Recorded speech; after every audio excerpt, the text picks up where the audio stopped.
Okay, let's get started. Welcome to today's webinar. I'd like to thank everyone who is in attendance. My name is Will Burns, and I'm a visiting professor in the Environmental Policy and Culture program at Northwestern University in Evanston, Illinois. And this webinar is co-sponsored with the Institute for Carbon Removal Law and Policy at American University. The Institute is a research center that focuses primarily on issues of law, policy, governance, and ethics and social justice related to carbon dioxide removal approaches as a potential mechanism to combat climate change. As all of you know, the sheer magnitude of carbon removal that has to be effectuated during this century and beyond necessarily demands that we look at a wide range of approaches and most likely cobble together a number of them as we seek to reach the goals of perhaps ultimately as much as 1,000 gigatons of sequestration or more by the end of this century. And that necessarily requires an all hands on deck approach. That'll be the first pun from today. That includes looking at ocean-based approaches. And we, in these webinars, have looked at a number of these approaches in the past. And today, we look at two more of them that could have a potentially very important role, not only in carbon removal, but in terms of a number of other potential co-benefits. And we have two excellent speakers to help us look at both ocean upwelling and ocean downwelling. So our first speaker today will be Brian von Herzen, who is the founder and executive director of the Climate Foundation, an organization dedicated, as indicated on its website, to working to reverse climate change in our lifetime. Brian will focus on ocean upwelling's role in effectuating both carbon removal and potential co-benefits. Our second speaker will be David Koeig, who is the science director of Ocean Visions, an organization that describes itself as a network to co-create and deploy equitable, durable, and scalable ocean solutions to the growing crisis in our climate and the ocean. And David will focus on the potential role of ocean downwelling as a carbon removal approach. Each speaker will make an initial presentation, and then this will be followed by a Q&A session. I would encourage all of the attendees to begin to populate the chat box with questions, and then I will try to field as many of those as I can at the end. And with that, I'd like to hand it off to Brian. Well, thank you, Will. I just want to confirm you can hear me okay. Great, thank you very much. Well, it's a pleasure to be here today and to talk about this important ocean topic. We've been through a deep dive of understanding really biogeochemical balance in the ocean and natural history. And I hope to share some of the insights on that with you today and describe how restoring natural upwelling could be key and an existential question for our civilization potentially. We're very happy to have the support of not only the Drawdown book from 2017, but just last month, the Regeneration book describes seaforestation as a sustainable nature-based solution to addressing and ending the climate crisis in one generation. We're also very happy to be part of the 2040 film and have the support of more than a dozen organizations around the world that have been key to really advancing this forward. At the Climate Foundation, we focus on three major objectives, and that is food security, ecosystem survival, and carbon balance. And being able to address that is really key. With respect to ecosystem survival, we're talking about generating and regenerating not only enough food for humanity, but enough food for nature, and getting back on track with natural ecosystems that can actually do a great job of fixing gigatons of carbon dioxide per year in soils and in seas. And it's a matter of having those healthy ecosystem services to be able to measure the carbon export of those regenerative interventions. So let's describe the problem briefly.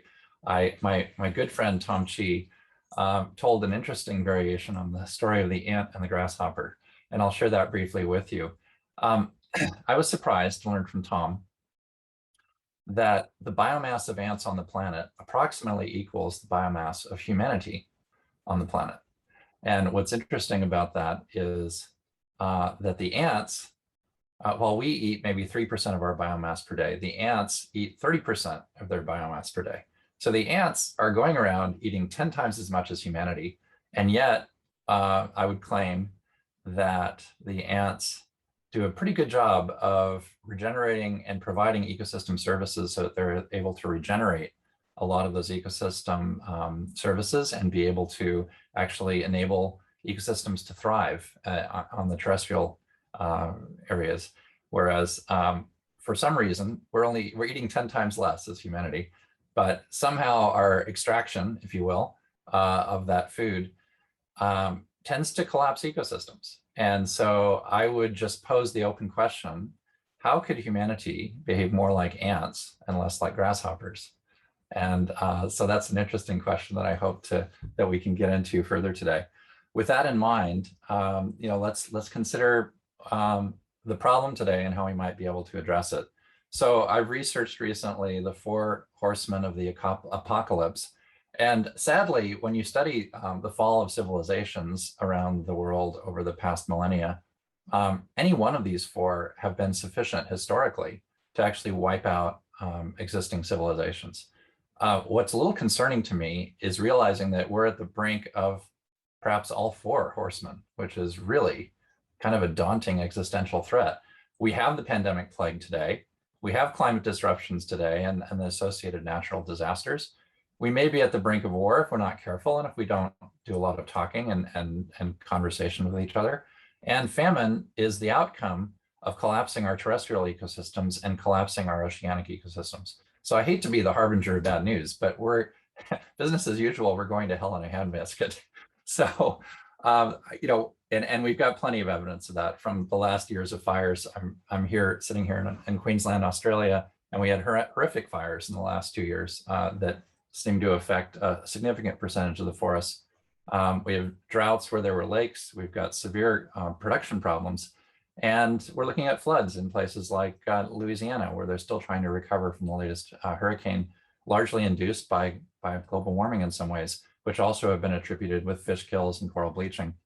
Charlie Varon did a great job of discussing during the Royal Society lecture of 2008, the 5 mass extinctions and how coral was the canary in the coal mine. That was the ecosystem that fundamentally was on the, effectively was one of the first to go before each of the mass extinctions. Now we're looking at annual coral bleaching in much of the world today. So that's an ongoing problem. And we're at the brink of what could be a 6th extinction. In fact, in Science in 2018, Science magazine discussed the Great Dying. And this article by Penn provides a schematic illustration of high temperatures caused by lots of CO2 emitted into the atmosphere, presumably from the Siberian volcanoes that were present around 250 million years ago. Huge injection of CO2 resulted in a lot of global warming. And that warming and oxygen loss in the ocean resulted in a decimation of 96% of the marine species during that era and approximately 70% of terrestrial animals. So that was a really daunting natural historic example of what we're dealing with. And that's to some extent a close analogy to the more than 1,000 gigatons of CO2 that we've emitted industrially. So it's a rather concerning proposition that was the biggest extinction of all the 5 that were listed.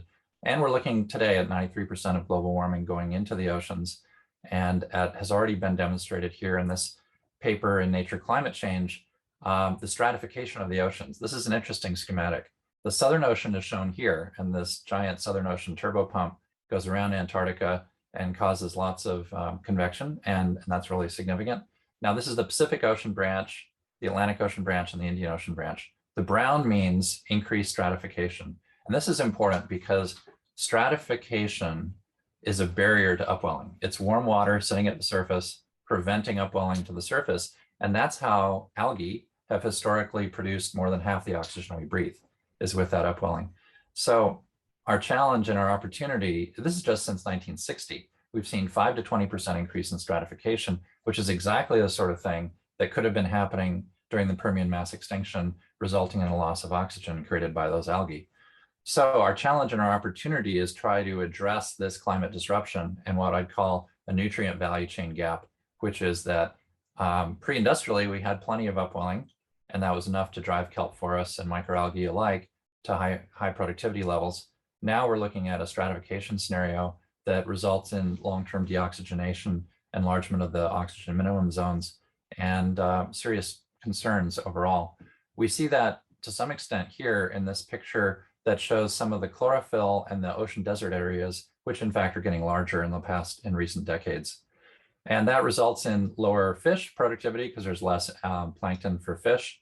It results in fish kills when there's deoxygenation and a host of related ecosystem disasters that are briefly illustrated here. I'll segue momentarily to the early or late 1950s, which is when this carbon dioxide curve was first measured. My father was getting his PhD at Scripps Institution of Oceanography, and the year I was born, his office mate decided to start measuring the level of carbon dioxide on the side of Mauna Loa, and his name was Dave Keeling. Now, 6 years later, the head of that research organization of Scripps, Roger Revelle, met with then standing President Lyndon Johnson, and in 1965, advised President Johnson about the rise in greenhouse gas emissions.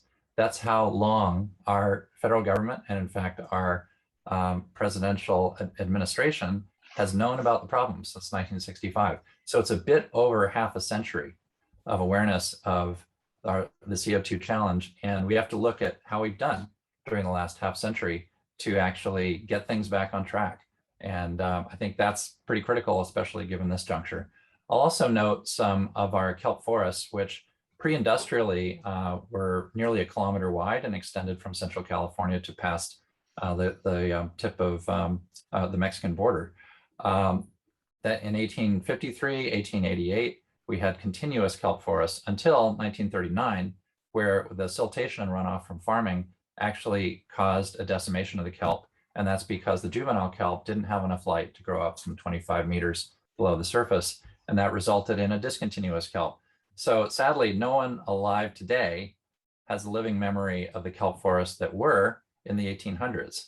And today it's just a tiny little dregs of the kelp that once was. So this is an example of how we've decimated the kelp once by siltation. And here you can see the siltation and runoff line right here in 2018.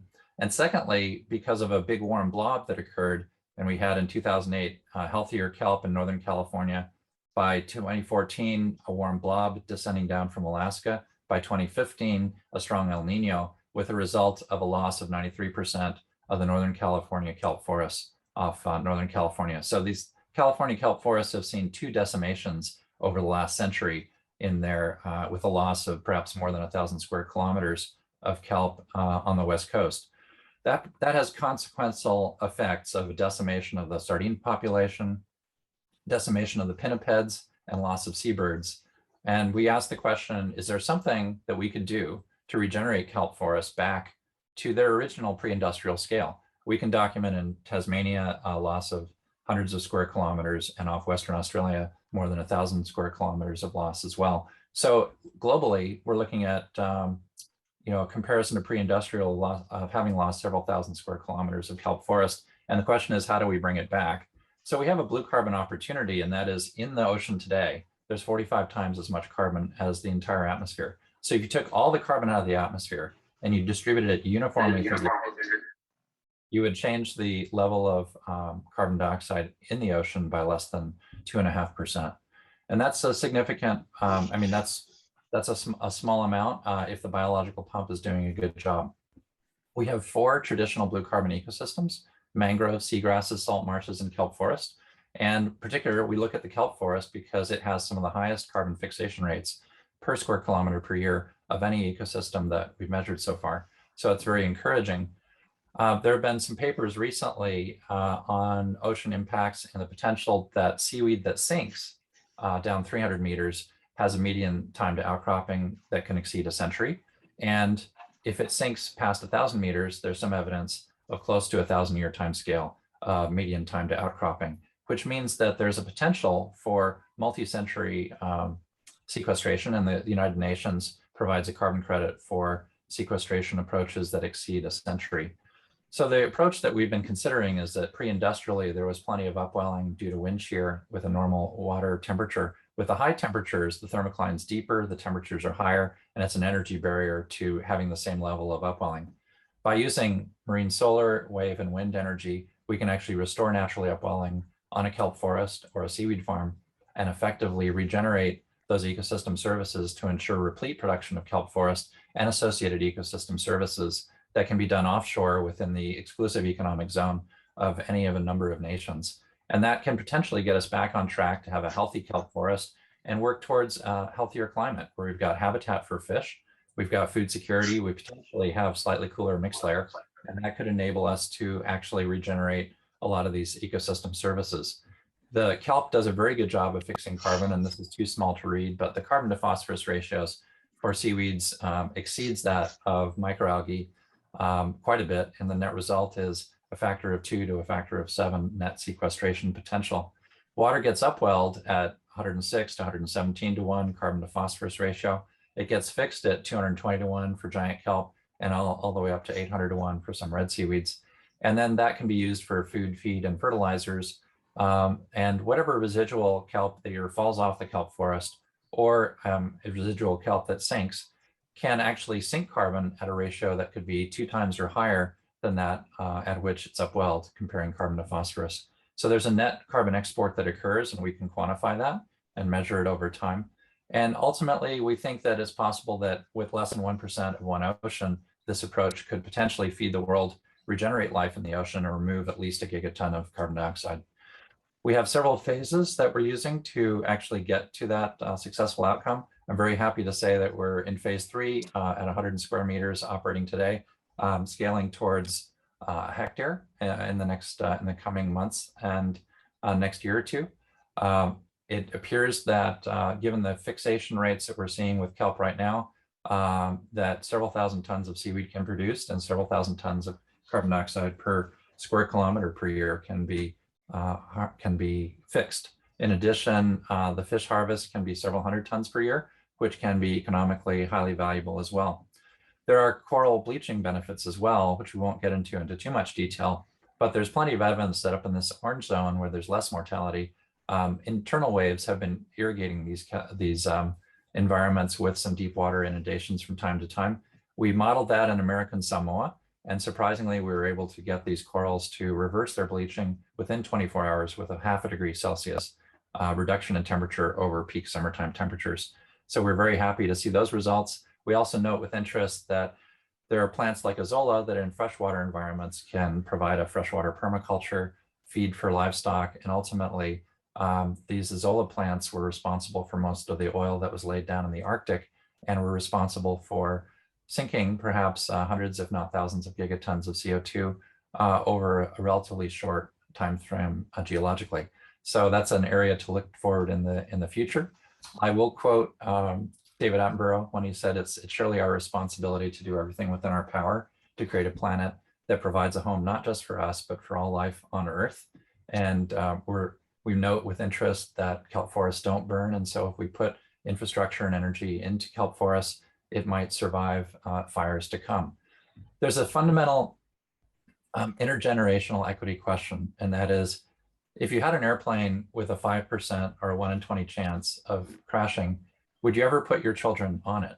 And I would suggest that that 1 in 20 chance is the tail in the climate forecasts that show a real Armageddon kind of future and situation.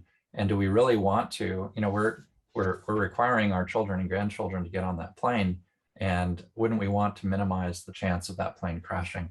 And that's the kind of question that I would leave us with, that there are plenty of scalable solutions available. We need to scale them gradually in steps and look at the ecological aspects and validate that they work well.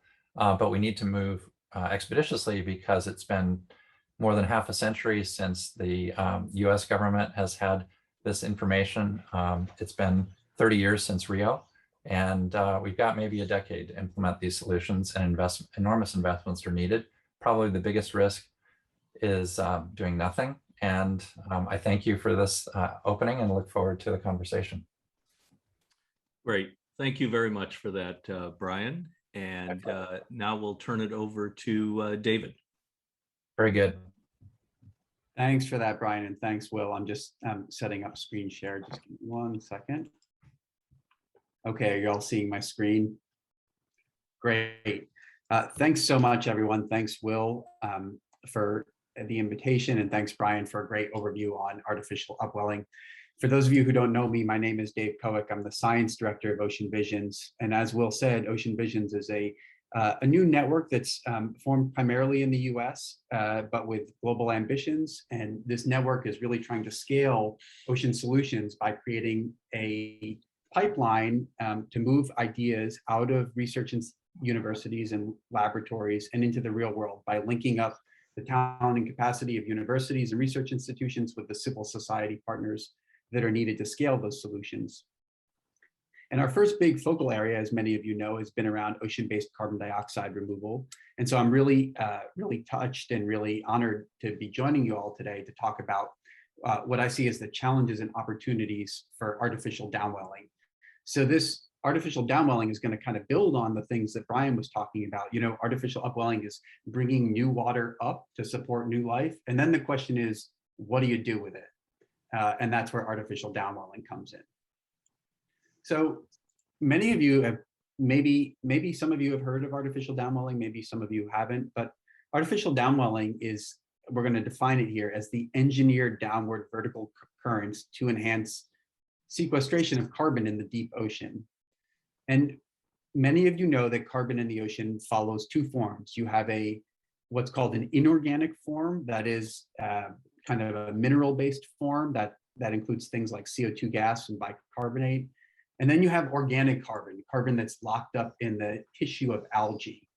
And for reasons that I'm not really going to touch on today, artificial downwelling doesn't seem like a particularly promising pathway for the inorganic carbon. And if you want to read more, you can read about it more in that reference right there. So today we're going to focus on its potential and its challenges for organic carbon sequestration. And it's really important to know that the broad field of ocean-based carbon dioxide removal has a lot of components to it, and to try to understand where artificial downwelling falls in here. So on one hand, you have abiotic approaches. These are generally approaches that enhance the alkalinity of the ocean. You can think about these as chemical-based approaches, and that's shown on the gray here. And then you have biotic-based approaches. These are approaches that harness the power of photosynthesis to capture carbon dioxide in the surface ocean, and therefore allow the ocean to take up more carbon dioxide from the atmosphere. And there are a lot of various pathways in here. And Brian noted, spoke very nicely about artificial upwelling, but there are other pathways as well that allow for the production of new biomass in the surface ocean. That's the first part of the equation, creating that new biomass. But then the question is, what do you do with it? And the point here that Brian made was that you have to sequester the carbon, right? You can't just allow that carbon to remineralize and return back to the atmosphere.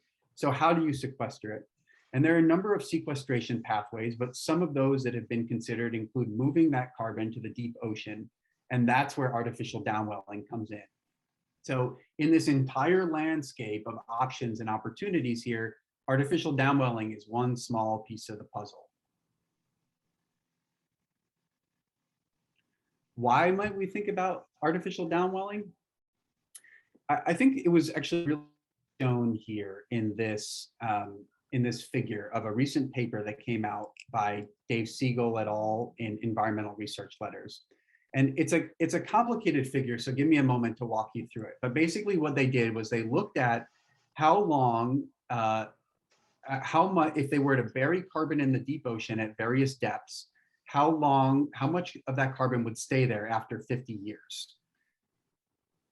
And what you can see in general here is that for things like sinking seaweed, the deeper you go, the longer it stays there, the greater and greater the probability of keeping organic matter at depth for more than 50 years.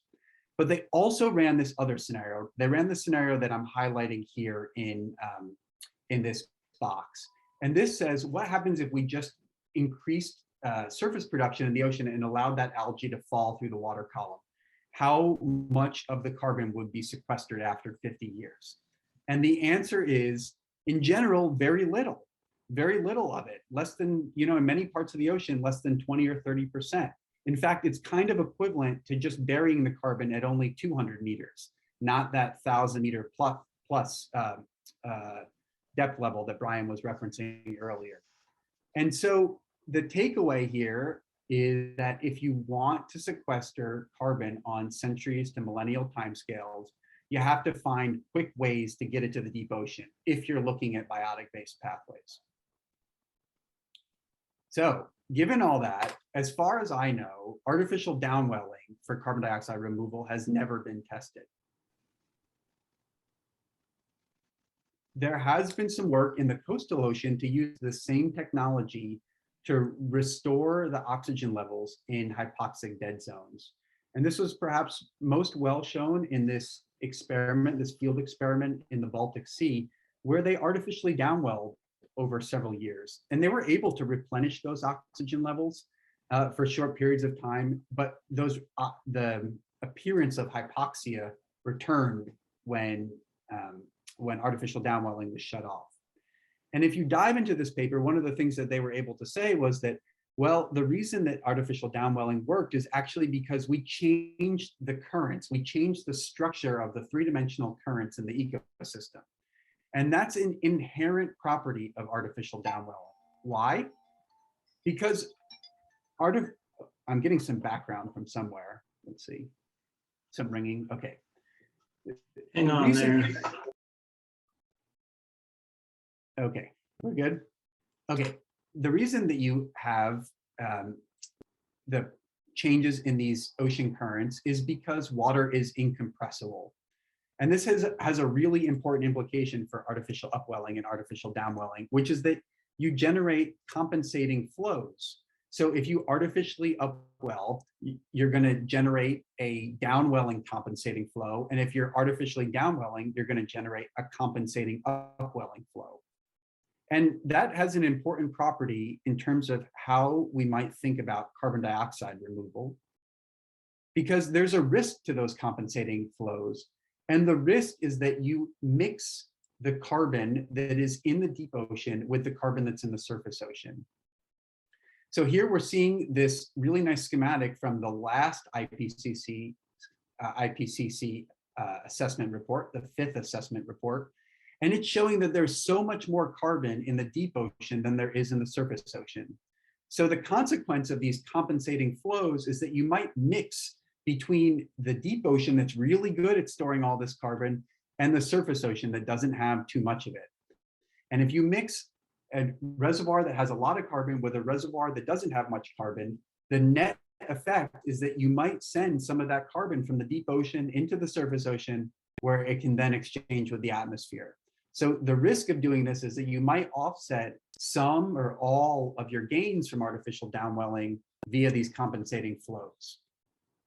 And also that if you artificially downwell at a large enough scale, you could change some of the upper ocean temperature and salinity properties that are really important for generating weather and climate patterns. And people have shown this in modeling studies where they show that actually one of the unintended effects of artificially upwelling or downwelling at really large planetary scales is that you can actually change circulation patterns, which can then feed back and have impacts potentially on precipitation patterns. So there's lots of unintended consequences as we think about scaling some of these technologies.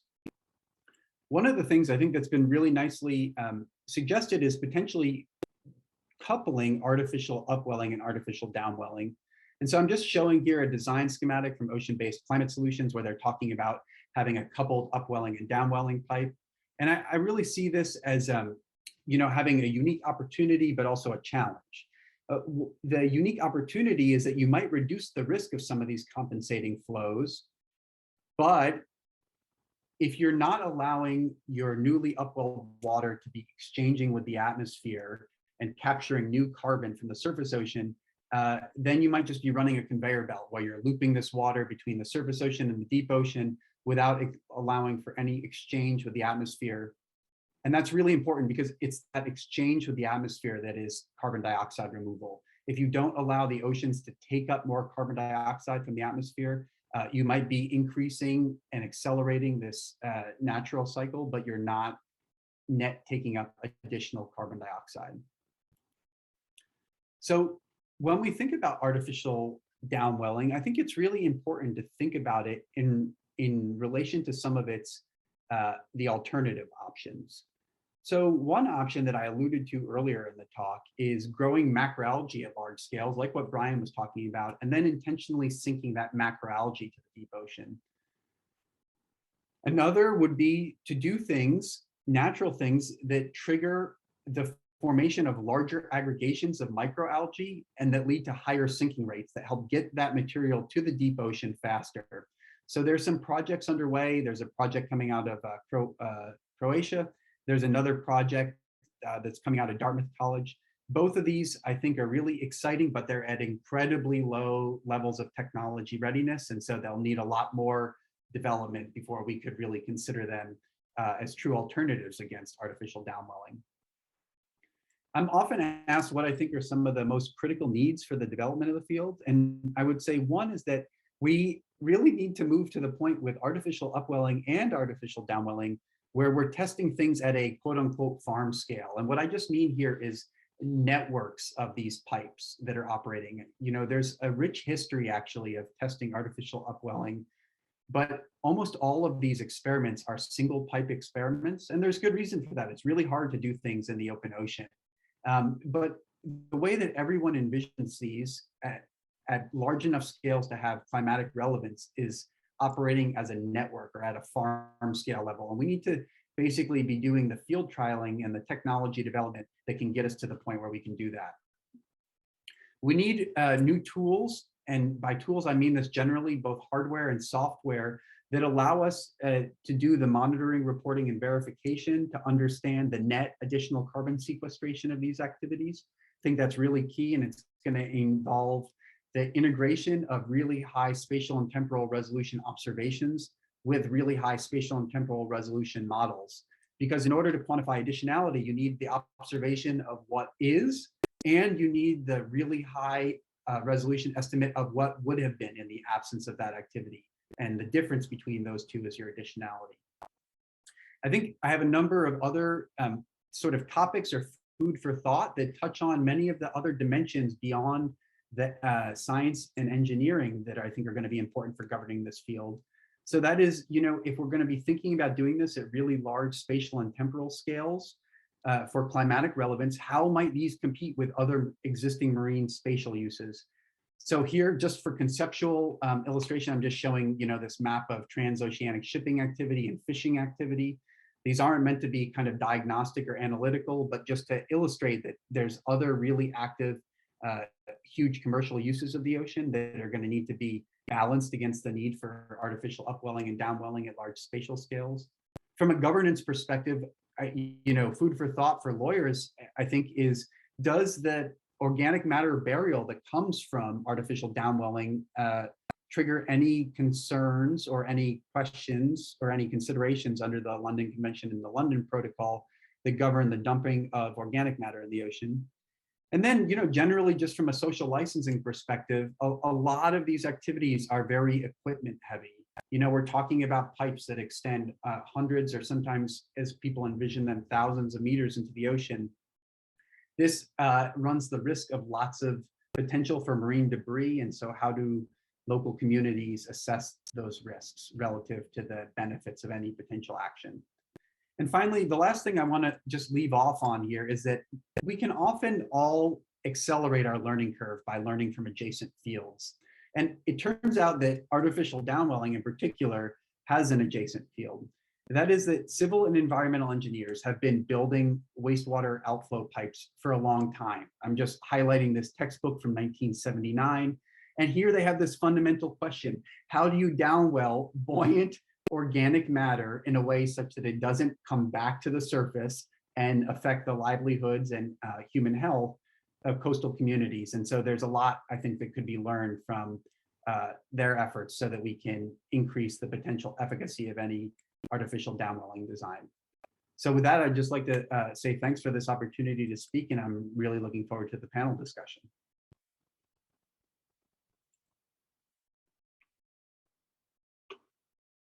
I think you're on mute, Will.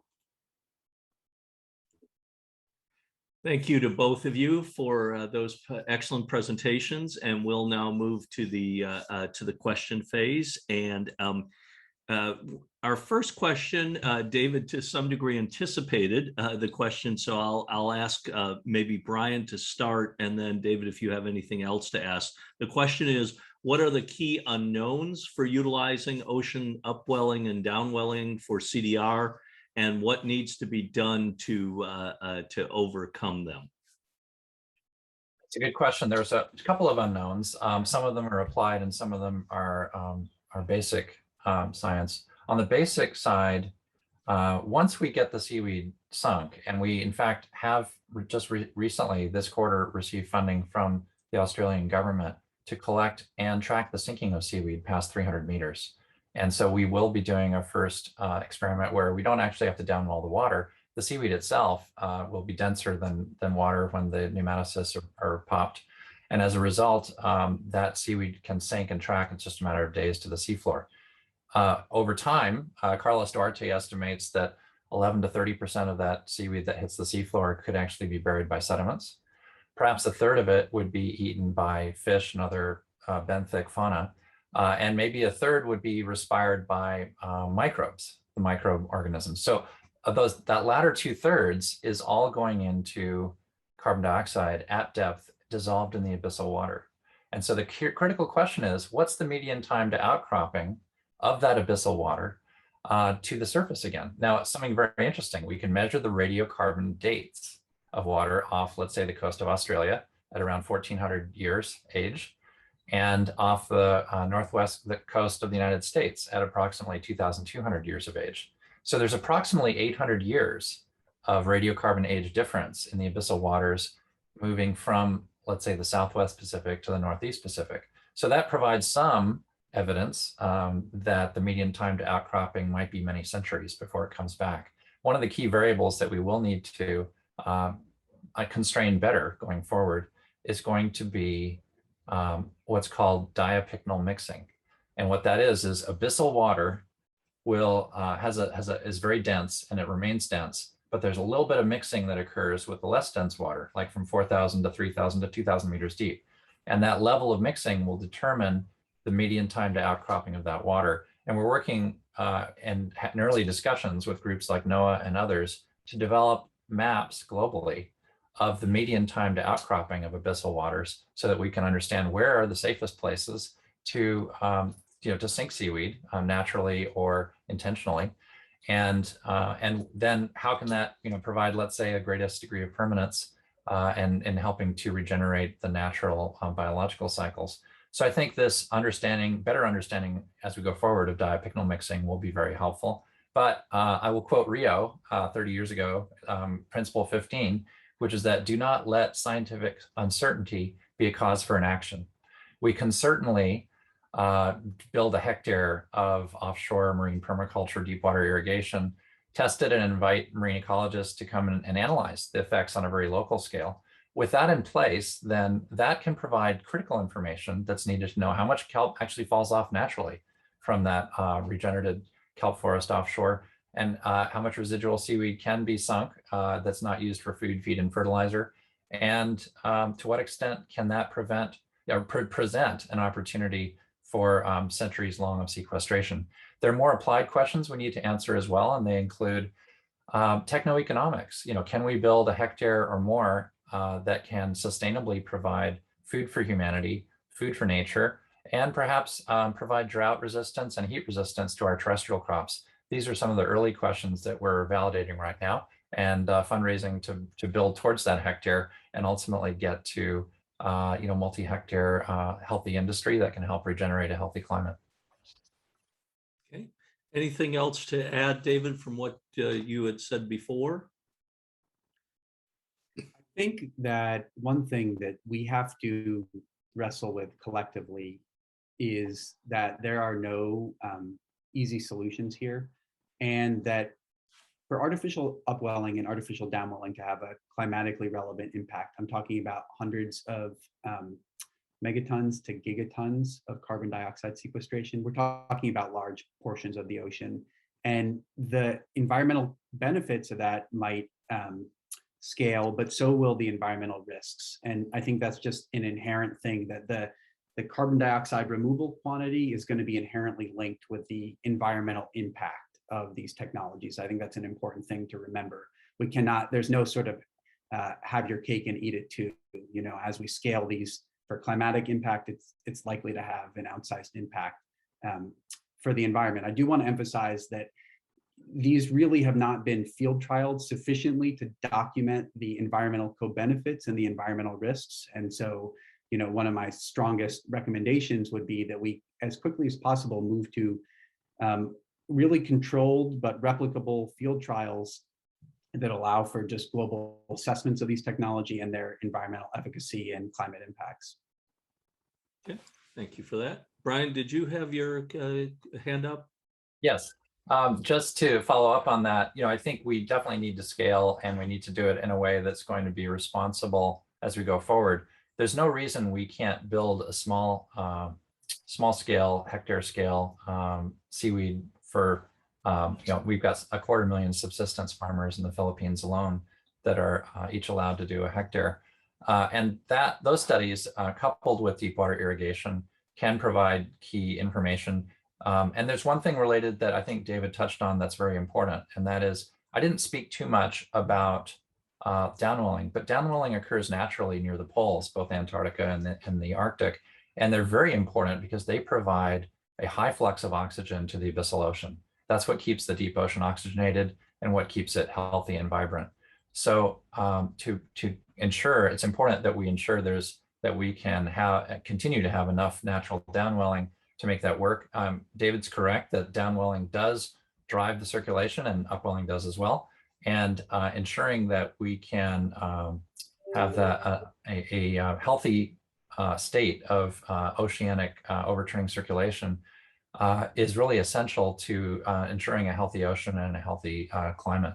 And so I think the opportunity as we go, we don't have to do this all at once. We don't have to decide before we build a hectare of this kind of system. We can actually go and try those hectares. We need to build support, I would say, for these small scale activities.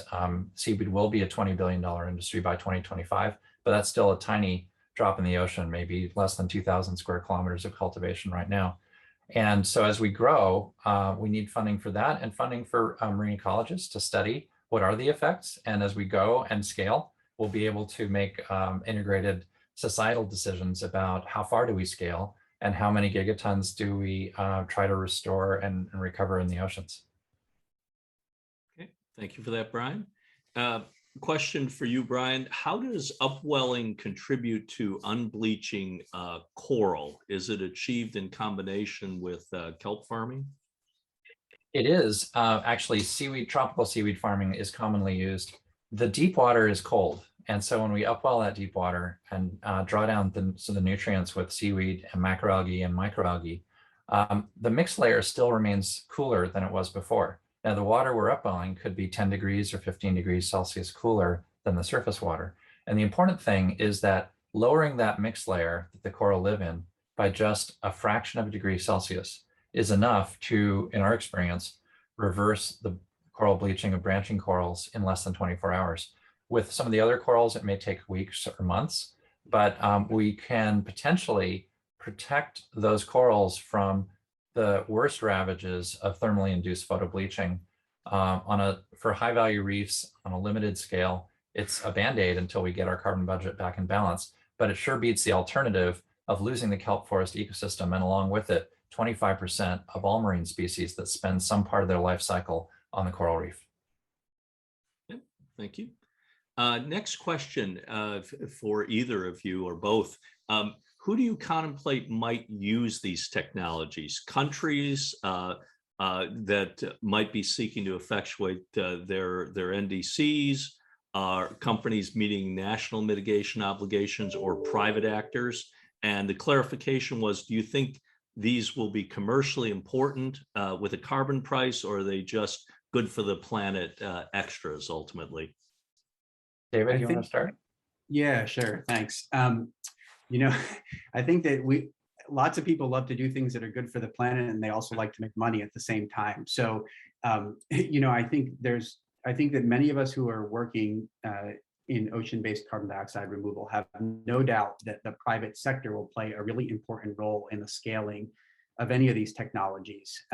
And so that implies that the price on carbon, it's really important to have a really solid carbon market so that the companies that are growing in this space can reliably trade on these credits. I would say that for almost every single one of these technologies, or maybe I'll say for every one of these technologies, we're just not simply there yet in terms of the base of foundational knowledge that's necessary to generate the protocols that can help stand up these really solid carbon removal credit markets for ocean-based pathways. And so, this is a topic that's come up more frequently in sort of the popular press. And I would say that there are a lot of us who are working really quickly to try to generate that base of foundational knowledge. But I think that base of foundational knowledge is going to be really, really critical to building trust that these carbon removal credits are sequestering the amount of carbon that they're saying that they're sequestering, and sequestering it for the timescales that they're saying they're sequestering it for, with little to no environmental impact. And to follow up on that, our first mission in the Western Pacific is that for subsistence seaweed farmers, and there's 250,000 subsistence seaweed farmers in the Philippines alone living on the front lines of climate disruption. They used to have productive seaweed, let's say 9 months of the year. Now it's down to about 5 months a year. And with deep water irrigation, we can get it back to around 11 months per year. Once that's working well in the Philippines, we can go back to Indonesia, where there are 2.8 million subsistence seaweed farmers. And that represents a distinct opportunity to really transform the livelihoods of these communities living on the front lines of climate disruption. The seaweed industry is growing by double digits and would reach 20 billion a year approximately, mostly in Asia markets for food, feed, and fertilizer and other products. Carbon is about 1 to 10% of revenues under our business modeling, so it's a small fraction. Front and center are, those 4 horsemen of the apocalypse, and that is we need food, feed, and fertilizer to feed billions of people, because there are billions of people today that rely on the ocean for their primary sustenance, either food or livelihoods. And so, when we've got thousands of dollars per ton in value for food, feed, and fertilizer, it's at best hundreds of dollars per ton for the carbon. So really, we're looking at the carbon that falls off of the seaweed forest naturally, and that's something that Carlos Duarte and others have been documenting well. And secondly, residual seaweed that isn't used for food, feed, and fertilizer could be sunk deliberately, and that residual seaweed could represent a carbon sink, and it would hit the seafloor in a matter of days, and we can track that carbon over time. Okay, thank you. Question for both of you. What pushback are you getting from academics or NIMBYs or others with either downwelling or upwelling? Presumes you are getting pushback, but that's how the question is phrased. David? Sure. Yeah. Well, first of all, I think that these are such kind of narrow disciplines that let me answer this question generally for ocean-based carbon dioxide removal, which is that I think there are a lot of folks who are very concerned about the potential risks and side effects and impacts of any of these. And those concerns, I think, come from really solid, well-founded places. But I think what's missing here is the comparative risk assessment that goes to what Brian was saying at the end of his talk about the risks of doing nothing. And so, from my perspective, I think the most important thing here is that we generate as quickly as possible a really solid evidence base that examines all of these technologies from a variety of perspectives. So not just the science and engineering, but also factors in the social science, the governance considerations, because there are different governance considerations for different technologies, as an example, and helps us make a comparative risk assessment that understands the pros and cons of each technology against the pros and cons of doing nothing. And I think if we do that, we'll see that there are a lot of pretty well-known clear cons of doing nothing. And so for me, that helps tip the scale in favor of controlled, transparent, participatory field experiments to generate this critical knowledge base that's necessary to make more well-informed decisions about which of these technologies in the broad space of ocean-based carbon dioxide removal are more primed or more primed for implementation, and those of which might seem like a really good idea on paper, but perhaps are missing some of the critical aspects that are needed to scale that idea from being an idea on paper to being something that impacts the health of our oceans in a positive way. Brian? That's a great response, David. I think that covers it well in general, and specifically in the ocean. We've touched a little bit on oxygen in the deep ocean, and that's well supplied by the Antarctic bottom water and the North Atlantic deep water. It's important to track and monitor those oxygen levels as we, sink some seaweed sinks off of these offshore marine platforms, and ensure that in a distributed way that you don't get a concentration of biological oxygen demand in one particular place. What that means is by monitoring those oxygen levels, just as the way a plankton forest naturally sinks carbon in the ocean, it's distributed over a large area. And the net result is that there's food and oxygen for benthic organisms so that those healthy ecosystems can be preserved. Other concerns that people have touched on is that, as you know, we can have harmful algal blooms upstream from upwelling or downwelling areas. We need to monitor for those upstream and downstream so that we make sure we're not exacerbating what may be an existing or pre-existing harmful algal bloom. We can always turn these pumps off if it's an exacerbation situation. And so that's something that needs to be monitored. There's been some criticism that if you're going to just grow a seaweed forest somewhere, you could be depriving ecosystems of nutrients downstream, wherever those nutrients are flowing downstream. Now, we can address that, and that's one reason we firmly believe that deep water irrigation is part of the solution, because we're restoring natural upwelling and ensuring there are enough nutrients for that kelp forest and the downstream organisms as well. So in a sense, it's restoring this natural function and filling a nutrient value chain gap that's occurred post-industrially and bringing it back perhaps to pre-industrial levels. So those are just three of the concerns that we want to be able to address going forward, and we need to ensure we've got the capacity to monitor those on an ongoing basis when we do these interventions. Okay, great, thank you. Let's see, I think we have time for a couple more questions. Next question, how does artificial downwelling or natural sinking of kelp compare to artificially ballasting this material with silicate or carbonate in terms of cost and effectiveness? Artificial downwelling requires you to move a lot of water for a relatively small amount of biomass. And so, packaging up baling seaweed or allowing seaweed to sink just naturally, the detrital fragments, I think in general is, at least right now, thought of as probably a much more efficient way to transport organic matter to depth. I mean, you could kind of think about what you want to do is transport the most organic matter for the least amount of water, that you have to move. And the reason for that is those compensating flows that I talked about. The fact that if you're moving a lot of water, you're inherently going to be mixing between the deep ocean and the surface layer. So, anything, I would say baling seaweed and sinking it is more efficient. And so are having phytoplankton communities that have natural ballasting mechanisms, whether those are silicate frustules or carbonate shells.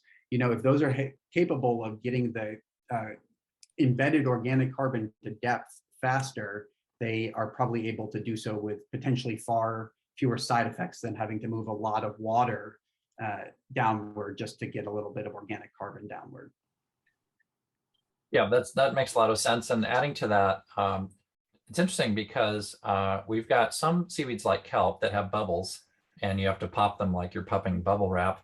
But once you do pop them, and we do that in our offshore processing for food, feed, and fertilizer, then the residual seaweed sinks by itself. It's actually denser than water. Similarly, our red seaweeds that we're growing today in the Philippines are denser than water by themselves, and we've measured sinking rates of approximately 500 meters a day, which means that in 2 days you're down past that 1,000-meter horizon, which is a short time. The seaweed most of the seaweed will sink past 1,000 meters before it's typically eaten, unless some fish gets it.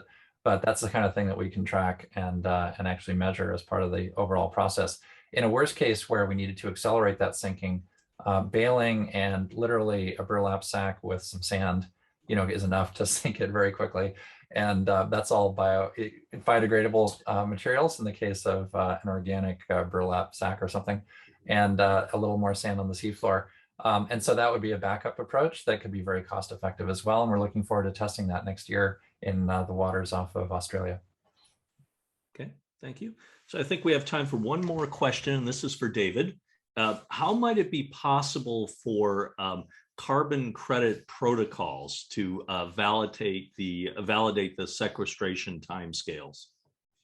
Well, I alluded to this a little bit in my talk, but there's some pretty innovative methods that are coming out of leading academic research institutions that are using novel tracers to quantify those sequestration timescales. So we actually can generate right now what we think are reasonably good maps that give you the sequestration timescale and do it in a probabilistic sense for burying organic matter at any depth, at any longitude, at any latitude. Those need to be verified. Those models, of course, need to be verified. There's this famous phrase, all models are wrong, but some are useful.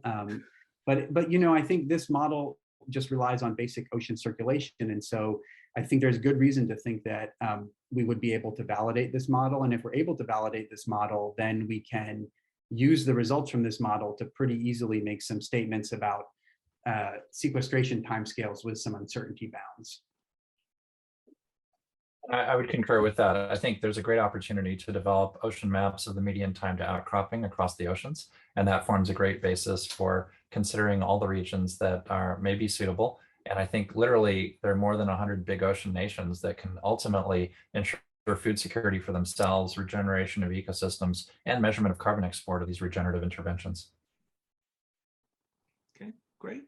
Okay, we have just enough time for brief final comments by either of you, David and Brian. David? Sure, thanks.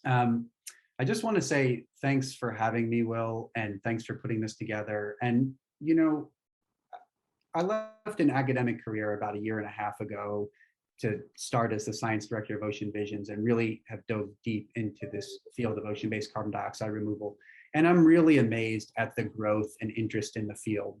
I think ocean-based pathways sit at an earlier stages of technology readiness relative to terrestrial or technological pathways, but I'm just astounded by the growth and the interest. And this field is just attracting so many smart, talented people, as shown by the fact that, we had so many great questions today and really great audience members. And so these sorts of things leave me really optimistic that we're going to be able to do the accelerated learning on these technologies that's necessary to figure out which of them work and in what conditions and how they can contribute to solving the climate problem. So thanks everyone for your attention, interest, and energy. I really appreciate it. Brian? Thank you. Well, I'm going to close with a quote from one of my advisors at Caltech, Professor Richard Feynman. And he said, there's plenty of room at the bottom.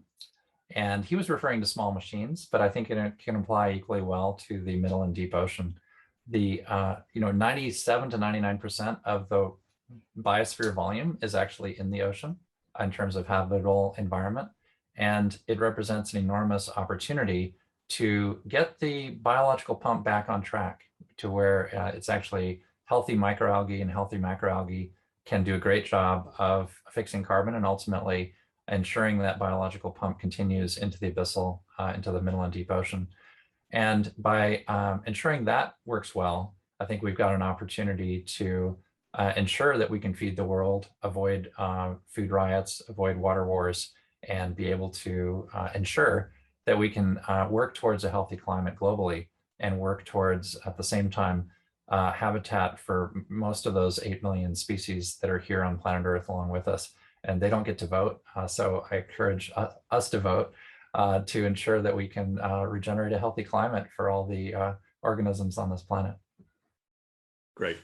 That's a nice way to end. And so once again, I'd like to thank Brian and David for excellent presentations and great questions from our community as usual. So I hope that you'll join us for future webinars, some of which will focus on ocean-based approaches as well as some on some of the terrestrial issues that we also talk about. So until we see everybody again, goodbye now and thank you.